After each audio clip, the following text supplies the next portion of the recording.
तो आज की वीडियो में बात करेंगे प्रूफ ऑफ कॉन्ट्रडिक्शन की। ठीक है, तो सबसे पहले मैं आपको प्रूफ ऑफ कॉन्ट्रडिक्शन की में जो मीनिंग है वो समझा देता हूँ। ठीक है, देखिए इस मेथड में क्या होगा कि एक स्टेटमेंट को ट्रू प्रूफ करने के लिए हम पहले ये जूम कर लेंगे कि वो फॉल्स है। ठीक है, फॉर एग्जांपल जैसे अगर मैं आपसे ये कहता हूँ कि प्रूफ करो कि √2 एक इरेशनल नंबर है। अब हमें पता है कि √2 एक इरेशनल नंबर है, बट हमें प्रूफ करना है कि ये इरेशनल नंबर है। जैसे मैं अगर आपसे बोलूँ कि आप ये प्रूफ करो कि आपका दोस्त पागल है, आपका दोस्त पागल है, तो सबसे पहले आपको ये जूम करना पड़ेगा कि वो ठीक ठाक है। ठीक है, वो मेंटल तौर पे वो ठीक ठाक है। ठीक है, फिर हम क्या करेंगे, फिर हम कुछ एविडेंस इकट्ठा करेंगे जिसकी मदद से हम ये प्रूफ करेंगे कि नहीं, वो मेंटली स्टेबल नहीं है। ठीक है, तो यानी यहाँ पर अगर मुझे प्रूफ करना है कि √2 एक इरेशनल नंबर है, तो पहले मैं ये जूम करूँगा कि एक रैशनल नंबर है, फिर बाद में ये मैं कुछ एविडेंस मैं ढूंढूंगा, फिर उसकी मदद से मैं ये सिद्ध कर दूंगा कि हाँ कि एक इरेशनल नंबर है। ठीक है, आई थिंक इतनी चीज़ आपको समझ में आ गई होगी। तो वही कहानी यहाँ पे लिखी हुई है। ठीक है, अब यहाँ पर मैं डायरेक्ट एक एग्ज़ाम्पल ले रहा हूँ। ठीक है, एक एग्ज़ाम्पल लेता हूँ। फॉर एग्ज़ाम्पल जैसे मैं आपसे बोलूँ, पहले एग्ज़ाम्पल लिख लेते हैं। ठीक है, कि 3n + 2 is odd and n is odd. तो यहाँ पे हमने क्या करा, यहाँ पर हमने दो आर्गुमेंट ले लिए। ठीक है, एक ले लिया p, एक ले लिया हमने q। ठीक है, अब हमें लेकिन इसको प्रूफ करना है, तो हम पहले क्या करेंगे, पहले हम एज्यूम करेंगे कि नेगेशन q इज़ ट्रू। मतलब इसको हमने एज्यूम कर लिया कि फॉल्स है। ठीक है, तो यहाँ पे लिखिए मेरे साथ, assume that q is false. हमने कहा कि ये फॉल्स है। ठीक है, ये सच नहीं है। And negation q is true. ठीक है, तो हम लिखेंगे negation q n is even. ठीक है, अगर ये इवन है तो हम इसको ऐसे लिख सकते हैं, n = 2a। ठीक है, लिख सकते हैं ना ऐसे 2a। अब अगर n = 2a है, तो यानी यहाँ पर जो 3n + 2 है। ठीक है, तो यहाँ पे हम n की वैल्यू क्या लिख देंगे, 2a लिख देंगे। तो चलिए लिखते हैं यहाँ पर कि 3n + 2 = 2a + 2। ठीक है, तो 3 2 6a 2।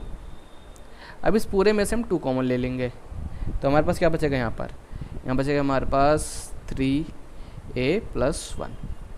और इस पूरे को हमने मान लिया क्या है कि ये a है। ठीक है, वेयर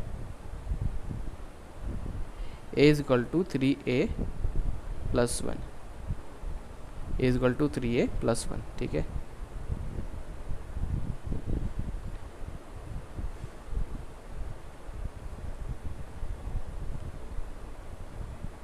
तो यहाँ पे हमने ये प्रूफ कर दिया कि ये क्या है, ये इसका जो सम है वो क्या आएगा, हमारे पास एक इवन नंबर आएगा। ठीक है, और यहाँ पर हम लिखेंगे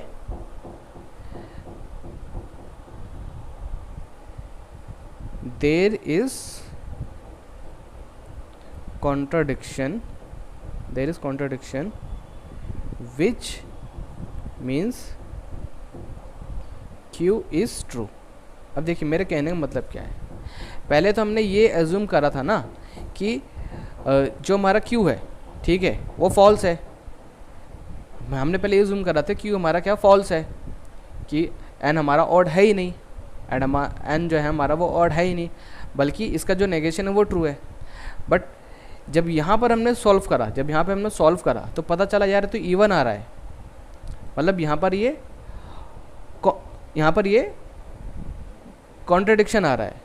ठीक है,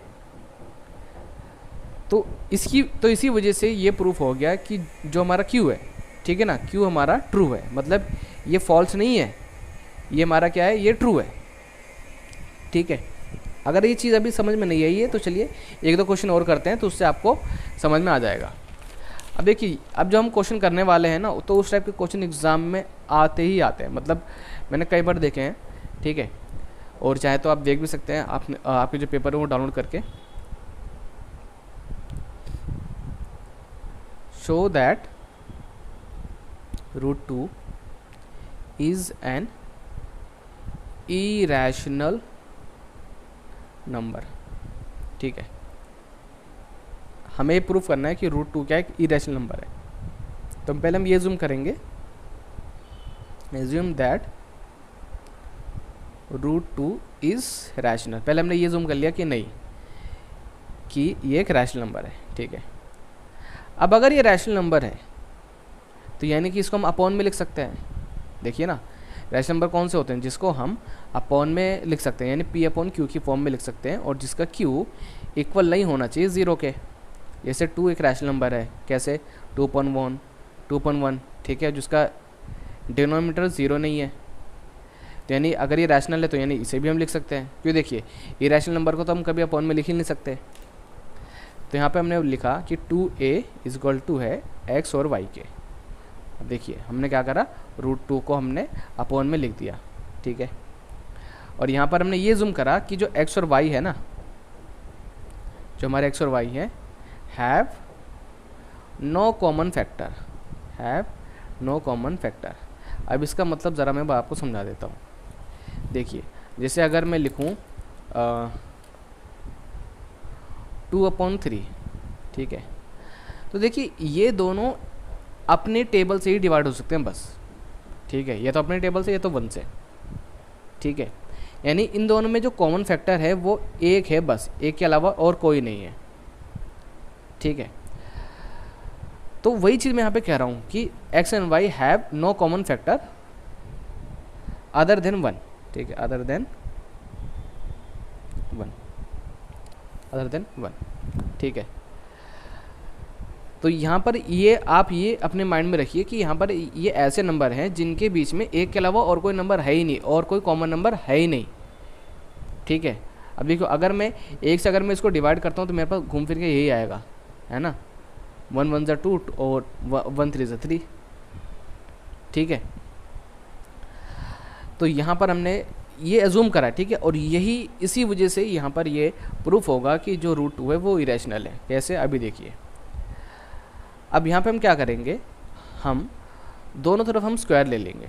ठीक है, तो लिखेंगे मेरे साथ आप, टेकिंग स्क्वायर बोथ साइड। तो अगर मैं दोनों तरफ स्क्वायर ले रहा हूँ तो देखिए, √2 का स्क्वायर, यहाँ पे भी स्क्वायर और ये भी स्क्वायर, तो ये स्क्वायर से स्क्वायर क्या होगा, कैंसिल हो जाएगा। तो यानी यहाँ पे मेरे पास क्या बचेगा, यहाँ बचेगा मेरे पास 2, और यहाँ पे x², यहाँ पे y²। ठीक है, अब मैं क्या करूँगा, यहाँ पर x और इसकी मल्टीप्लाई कर दूंगा, यानी कि 2y², और यहाँ बचेगा सिर्फ x। देखिए यहाँ पे डिवाइड हो रहा तो यहाँ पे क्या होगा, मल्टीप्लाई होगा। ठीक है, फिर आगे लिखेंगे कि x² is an even number. x² is even number. Even number कैसे हुआ, देखिए ना, ये बिल्कुल उसी फॉर्म में आ गया ना। देखिए, जैसे हमने अभी एक क्वेश्चन करा था। ठीक है, कि हम x = ले सकते हैं 2n 2a 2b, तो हम ये कह सकते हैं ना कि x² क्या है कि इवन नंबर है। जिस तरीके से देखिए, अगर x = 2n इवन नंबर है तो इसका अगर स्क्वायर कर दूंगा तो वो भी क्या होगा, वो एक इवन नंबर होगा ना। देखिए ऐसे, देखिए जैसे 2 क्या एक इवन नंबर है, तो अगर मैं इसका स्क्वायर भी कर दूँ तो मेरे पास क्या आएगा, इवन नंबर ही आएगा। तो उसको आप ऐसे समझिए।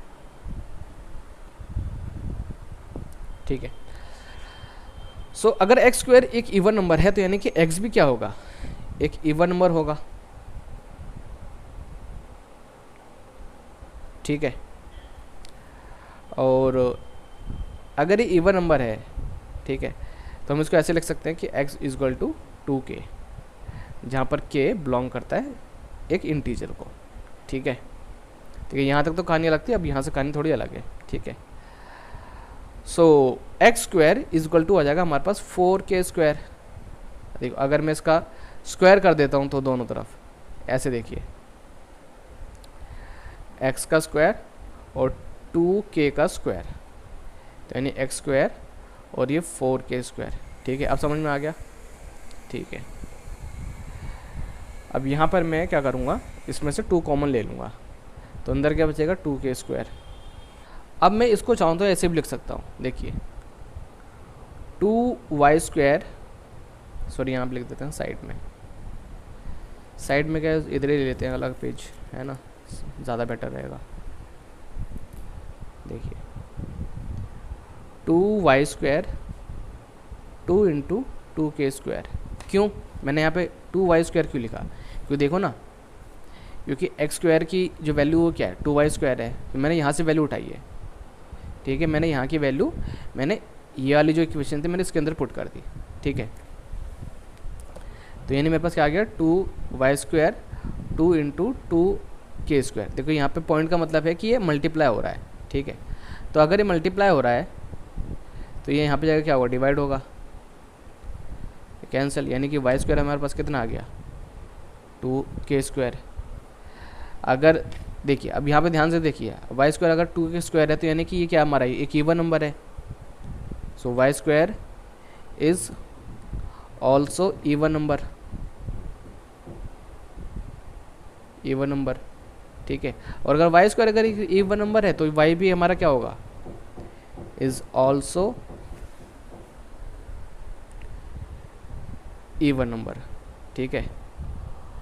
अब जैसा कि हमको पता है स्टार्टिंग में हमने देखो हमने पहले बोला था कि x और y में कोई भी कॉमन फैक्टर नहीं है एक के अलावा, बट यहाँ पे तो हम देख रहे हैं कि जो हमारा x² है वो भी हमारा इवन नंबर आ रहा है और जो y² है वो भी हमारा इवन नंबर आ रहा है।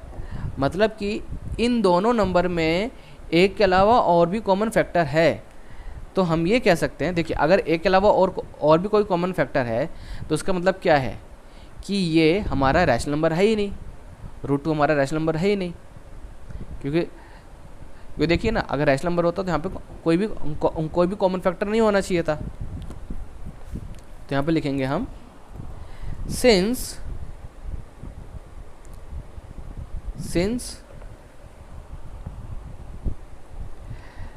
x and y are both 2 will be common factor, है ना। अगर देखिए अगर दोनों ही इवन नंबर हैं तो यानी दो वहाँ पे क्या होगा, एक कॉमन फैक्टर होगा, ठीक है। तो हम इस तरीके से कर सकते हैं, hence √2 is an irrational number, ठीक है। So that's it. सो हो सकता है यहाँ पे √5 आ जाए, √7 आ जाए, क्योंकि इस टाइप का क्वेश्चन मैंने देखे, मैंने ये आपके एग्जाम में आए हुए हैं, ठीक है। तो इन क्वेश्चंस को आपको ठीक तरीके से करना है, ठीक है।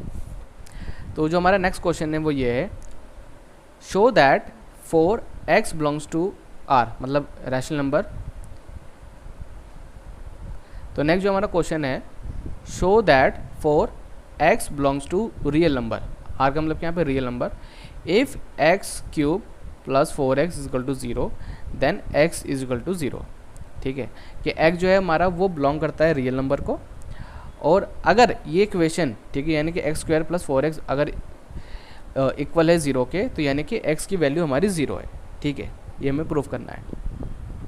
तो पहले हम एक आर्गुमेंट लेंगे, ठीक है,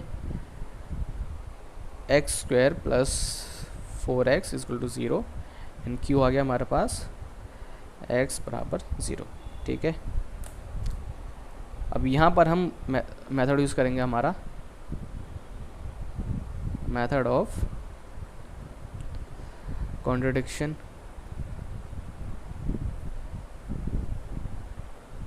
ठीक है। यहाँ पे अज्यूम करेंगे कि q क्या है, नेगेशन q इज़ ट्रू, मतलब ये ट्रू नहीं है, नेगेशन q इज़ ट्रू, तो यानी कि x बराबर इक्वल नहीं है 0 के। तो देखिए यहाँ पे हम पहले इक्वेशन लिख लेंगे हमारी जो हमें दे रखी है, x³ + 4x = 0। अब इसमें से हमारे पास अगर हम देखें तो x का हमारे पास कॉमन आ जाएगा, तो अंदर बचेगा x² + 4 = 0, ठीक है। तो यहाँ पे मैंने क्या करा कि अब देखिए x यहाँ मल्टीप्लाई आ रहा, तो इधर क्या होगा, डिवाइड होगा, यानी 0 आ जाएगा। तो हमारे पास वैल्यू क्या बचेगी, x² + 4, ठीक है, x² + 4 = 0 आ गया हमारे पास। तो अब अगर मैं ये प्लस है तो इधर जाके क्या होगा, ये माइनस होगा, विच इज़ नॉट पॉसिबल। ठीक है, X square equal to -4 possible ही नहीं है। देखिए हमने ये माना था कि x 0 के बराबर नहीं है, x 0 के बराबर नहीं है, मतलब x की कोई ना कोई वैल्यू है, बट यहाँ पे x स्क्वायर -4 आ रहा है जो कि पॉसिबल ही नहीं है। ठीक है, तो हम ये कह सकते हैं हैंस द गिवन स्टेटमेंट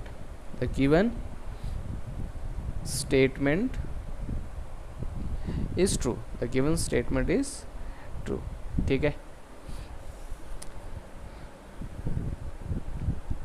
तो आई थिंक ये सारी चीज़ें आपको समझ में आ गई होंगी इस वीडियो में।